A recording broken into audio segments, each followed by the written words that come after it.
사도신경 강의 45번째 시간입니다. 사도신경 내용 중에 마지막 부분, 죄를 사하여 주시는 것과 몸이 다시 사는 것과 영원히 사는 것을 믿사옵나이다. 이 부분은 구원론을 구성하고 있는 겁니다. 하나님께서 우리의 죄를 사해 주시는 것, 그리고 새로운 몸으로 일어나게 하시는 부활을 주시는 것, 이것은 영원히 사는 것을 위해서입니다.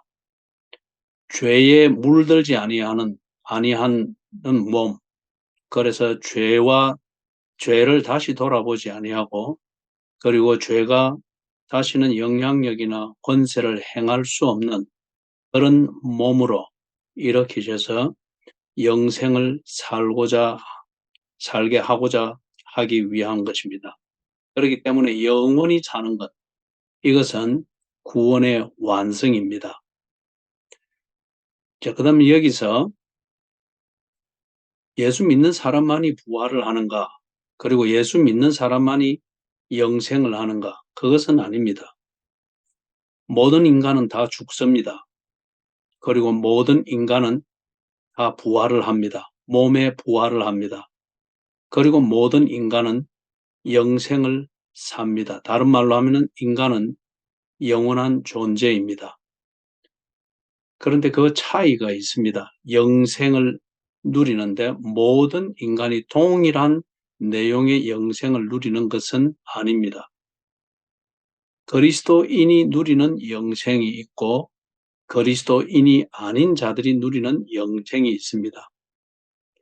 인간이기 때문에 영원한 존재로서 영생을 누리되, 이 그리스도인의 누리는 영생과 그리스도인이 아닌 사람이 누리는 영생이 다르다는 겁니다. 이 차이가 있습니다. 이것은 이 부분을 정리를 할 때 요한복음 6장 40절을 보면서 좀 구체적으로 정리를 하도록 하겠습니다. 자, 그럼 영생이 무엇이냐? 영생은 시간의 길이로 말하는 것이 아닙니다. 시간이 오래오래 지속되는, 그렇게 사는 것, 그게 영생, 그런 의미가 아닙니다. 영생은, 그리스도인이 사는 영생은 하나님과의 관계 안에서 하나님과 교제하는 하나님의 자녀로서 사는 새 생명을 의미합니다. 영생은 인간이 누리는 영원한 생명, 그것은 하나님과의 관계 안에서 사는 생명이냐, 아니면 하나님과 관계가 없이 사는 영생이냐, 이 본질을 두고서 말하는 것입니다. 성경이 이것을 우리에게 가르치고 있는 겁니다. 다른 종교 철학이든지 아니면 철학적 사세 끝에 영생, 이것을 말하는 이론, 그것하고는 본질적으로 다른 문제입니다. 그러면 이 영생은 언제 시작이 되느냐? 요한복음 10장 28절을 봅니다. 요한복음 10장 28절, 내가 그들에게 영생을 주노니 영원히 멸망하지 아니할 것이요 또 그들을 내 손에서 빼앗을 자가 없느니라. 지금 제자들에게 예수께서 영생을 주시는 것에 대해서 말씀을 합니다. 그리고 이 영생을 주시는, 이것은 현재성을 가지고 있는 것을 알 수 있습니다. 요한 1서 5장 11절에서부터 13절입니다. 요한 1서 5장 11절에서부터 13절. 또 증거는 이것이니 하나님이 우리에게 영생을 주신 것과 이 생명이 그의 아들 안에 있는 그것이니라. 즉 예수를 믿음으로 말미암아 하나님의 자녀가 되어 영생을 얻는다 하는 그 의미입니다. 12절, 아들이 있는 자에게는, 즉 예수를 믿는 자에게는 생명이 있고, 즉 영생이 있고, 하나님의 아들이 없는 자에게는, 즉 예수를 거부하고 예수의 복음을 부정하는 자에게는 생명이 없느니라. 즉 하나님과의 관계 안에서 사는 하나님과의 관계 안에서 이루어지는 그 영생이 그에게는 없느니라. 13절 내가 하나님의 아들의 이름을 믿는 너희에게 이것을 쓰는 것은 이것은 성경입니다. 이것을 쓰는 것은 너희로 하여금 너희에게 영생이 있음을 알게 하려 함이라. 즉 하나님의 아들 예수 그분을 통해서 주어진 이 구원의 복음을 진심으로 믿고 받아들인 자들, 그들은 하나님의 자녀가 되어 하나님의 관계 안에서 교제하는 영생을 소유하고 있다. 그 영생을 지금 살고 있다 하는 이것을 알게 하기 위해서 성경을 기록을 했다고 합니다. 그러면은 영생은 언제 시작됩니까? 예수 그리스도가 하나님의 아들인 것을 믿고 하나님이 우리를 구원하기 위하여 보내신 구세주인 것을 진심으로 믿을 때에, 그럴 때에 우리가 하나님의 자녀로 받아들여진다고 합니다. 그래서 하나님과의 관계 안에서 하나님과 교제하는 그 삶, 이것이 그리스도인, 이 땅에 살고 있는 그리스도인의 삶의 본질, 생명의 본질이 된다고 합니다. 그렇기 때문에 영생은 예수 그리스도를 구세주로 받아들이고 하나님의 자녀로 받아들여지는 이 시점에서 영생을 소유합니다. 요한복음 5장 24절을 봅니다. 요한복음 5장 24절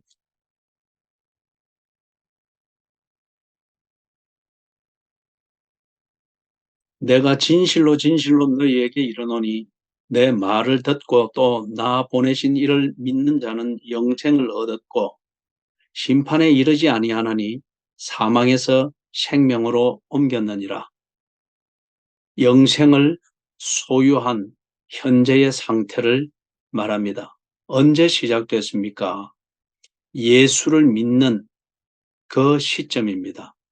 예수를 믿음으로 말미암아 하나님의 구원 초청에 진심으로 응할 때 하나님께서 우리에게 하나님의 자녀된 권세, 다시 말해서 하나님과의 관계 안에서 교제하는 이 생명을 주셨음을 말씀을 하고 있습니다.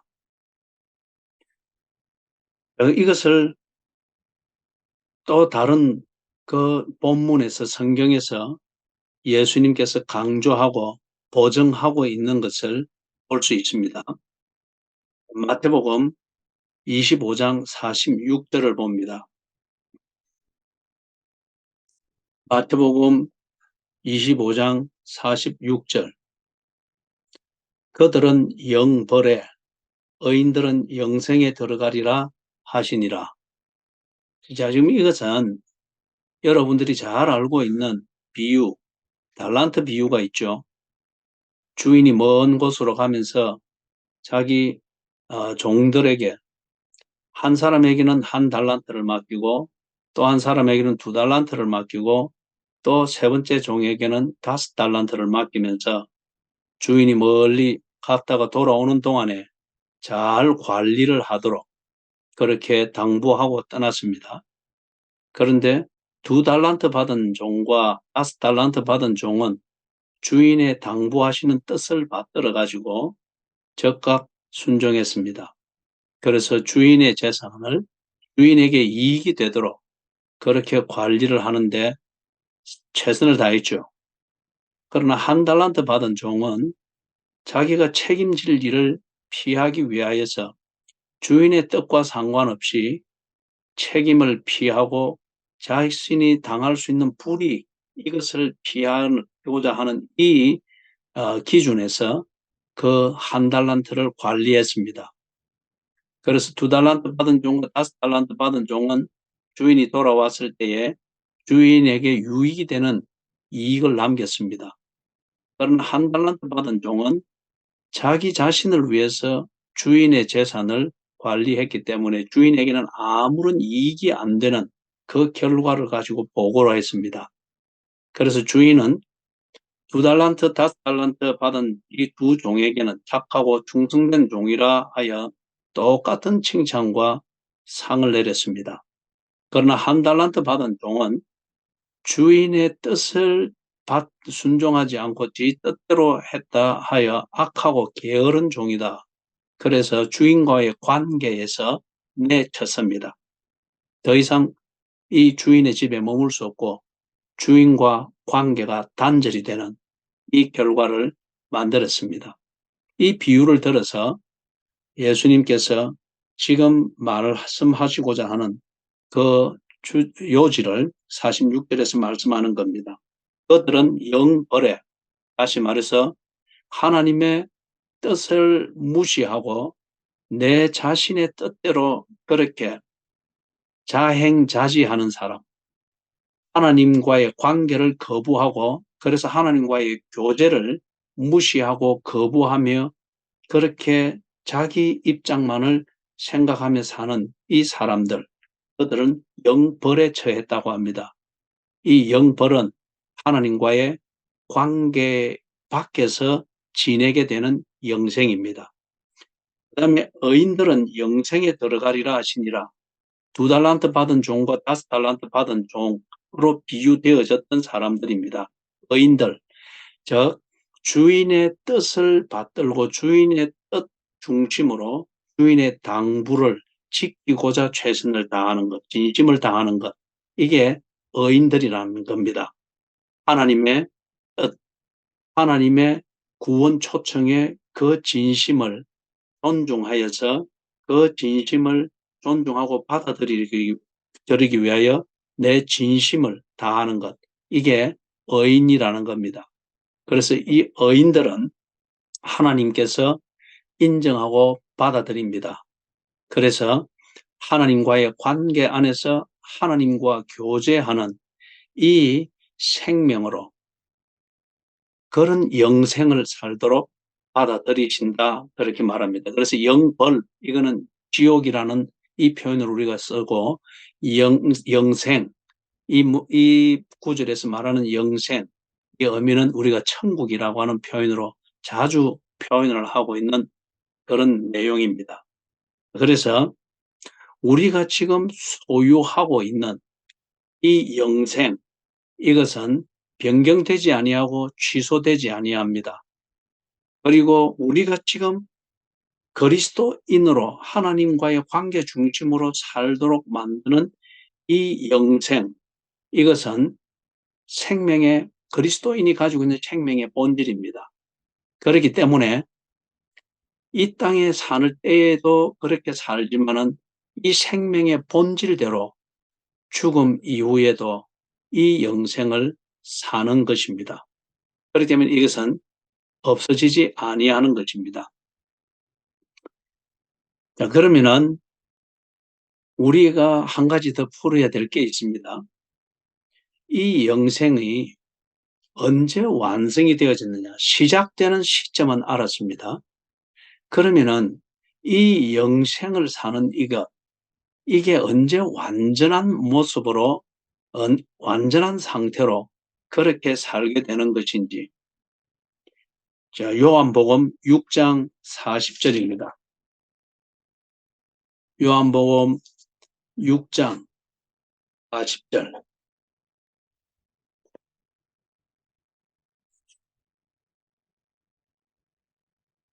내 아버지의 뜻은 아들을 보고 믿는 자마다 영생을 얻는 이것이니 마지막 날에 내가 이를 다시 살리리라 하시니라.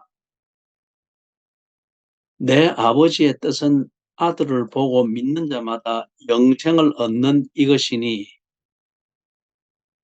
아버지의 뜻입니다. 마지막 날에 내가 이를 다시 살리리라 하시니라. 자, 여러분, 자, 이게 하나님께서 하나님을 믿는 자들, 그들에게 영생을 주시는 것은 하나님의 기쁘신 뜻이라고 합니다. 그렇기 때문에 우리가 하나님의 복음, 예수 그리스도를 통해서 우리에게 증거되어지고 나타낸 바 되어진 이 복음, 그 복음을 주신 하나님의 그 진심을 존중하고 받아들여서 우리의 진심으로 그것을 받아들이고 인정하게 될 때 하나님은 그들에게 영생을 주신다. 그분이 기뻐하시는 뜻이라고 합니다. 그렇기 때문에 예수 믿을 때에 우리는 영생을 소유했습니다. 그게 하나님의 기쁘신 뜻이니까. 그런데 여기 보니까 마지막 날에 내가 이를 다시 살리리라 합니다. 그럼 아직 완성되지 아니한 영생의 요소가 있음을 이야기합니다. 그리고 이걸 하나님께서 마지막 날에 완성시키겠다고 합니다. 자, 그러면은 이게 어떤 의미일까요? 복잡한 것은 아닙니다. 우리가 지금까지 해왔던 것을 정리해 보면은 여러분이 이걸 잘 이해할 수 있을 것입니다. 자, 이것입니다. 예수를 믿을 때에 영생을 얻었다고 했습니다. 그러면 나는 이미 영생을 소유한 자이며 그 영생을 살고 있습니다. 그리스도인이 이 땅에서 사는 생명의 본질은 영생입니다. 반면에 이 영생을 살고 있는 우리가 아직 하나님의 구원의 완성의 단계에 들어가 있지는 않습니다. 지금 하나님께서 창조하신 이 피조 세계에 대해서 당신이 가졌던 그 목적을 성취해 가시는 그 과정입니다. 아직 당신께서 하셔야 될 일이 있고 이루고자 하는 일이 있습니다. 그때까지 우리는 그 과정 속에 있습니다. 그 과정 속에서 하나님이 구원을 이루어 가시는 이 과정 속에 우리가 있는 거죠. 여기에서 우리가 영생을 소유하고서 이 땅에서 살아가는 그 목적을 이루는 이 일에 우리는 집중하고 있습니다. 그리고 어느 때가 되면은 죽습니다. 죽음과 함께 우리가 지난 시간에 배웠던 것처럼 우리는 중간 상태에 들어갑니다. 모든 인간은. 죽음과 함께 영혼은 이 땅에서 가지고 있는 생명의 본질대로 갑니다. 이 땅에서 살고 있는 생명의 본질이 하나님과의 관계 안에서 교제하며 사는 영생이면은 하나님이 계시는 그곳, 천국이라 말하는 그곳에서 영생은 지속됩니다. 반면에 하나님과의 관계가 없이 이 땅에서 살고 있는 그러한 생명일 것 같으면은 그 생명은 죽음과 함께 하나님과의 관계가 없이 사는 그 영생으로 이어지는 것이죠. 그걸 보고 지옥이라 그렇게 말을 합니다. 자, 이러면서 영혼은 그 영생에 들어가서 하나님과 함께 지냅니다. 그리스도인일 것 같으면은. 반면에 그리스도인의 몸은 이 땅에서 묻혀서 썩어 없어집니다. 왜 썩어 없어진다고 했지요? 죄에 물들어 있는 이 육체로는 하나님과의 교제가 안 됩니다. 그리고 이 육체로는 그 상태에 온전한 존재로서 하나님과 얼굴과 얼굴을 맞대고서 하는 이 교제를 나눌 수가 없습니다. 그렇기 때문에 하나님이 죄 사함을 주시고 몸이 다시 사는 부활을 이것을 하게 하신다고 했죠. 그래서 영혼은 천국에 들어가 있습니다. 몸은 이 땅에 묻혀서 썩어 없어집니다. 그리고 마지막 날이 되면은 하나님께서 썩어 없어진 이 몸을 새로운 몸으로 일으키신다고 했습니다. 이 새로운 몸, 즉 부활하는 이 몸은 죄의 영향을 받지 아니하며 죄의 권세 아래 결코 놓일 수가 없으며 그리고 이 죄가 상관할 수도 없는 영화로운 몸으로 일어난다고 했습니다. 그게 부활이었습니다. 자, 그러면 그때가 언제냐?